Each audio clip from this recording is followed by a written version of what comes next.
மேற்கு தொடர்ச்சி மலையின் மடியில் அமைந்துள்ள பொதிகை மலை சிகரங்களில் இருந்து உற்பத்தியாகும் புண்ணிய நதியான தாமிரபரணி பாபநாசத்தில்தான் சமவெளி பகுதியை அடைகிறது.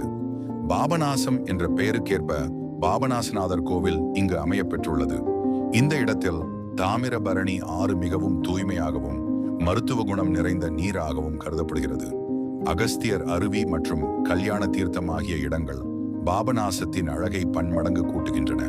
இங்கிருந்துதான் தாமிரபரணி தனது பயணத்தை தொடங்கி திருநெல்வேலி மற்றும் தூத்துக்குடி மாவட்டங்களின் விவசாய நிலங்களுக்கு உயிர் கொடுத்து இறுதியாக வங்கக்கடலில் கலக்கிறது. பாபநாசத்தில் உள்ள அணைக்கட்டு பகுதி ஆற்றின் நீரை சேமித்து வைப்பதிலும் மின்சாரம் தயாரிப்பதிலும் முக்கிய பங்கு வகிக்கிறது. அடர்ந்த வனப்பகுதிகளுக்கு இடையே ஓடிவரும் தாமிரபரணி இங்குள்ள பாறைகளில் மோதி ஆக்ரோஷமாகவும் அதே சமயம் மிகவும் அழகாகவும் காட்சியளிக்கிறது. இந்த ஆற்றின் கரையில் அமைந்துள்ள கோவில்கள் மற்றும் ஆன்மீக இடங்கள் மனதிற்கு மிகுந்த அமைதியை தருகின்றன. பாபநாசம் பகுதியில் ஓடும் தாமிரபரணியின் நீரோட்டம் அந்த பகுதியின் செழிப்பிற்கு மிக முக்கிய காரணமாக உள்ளது.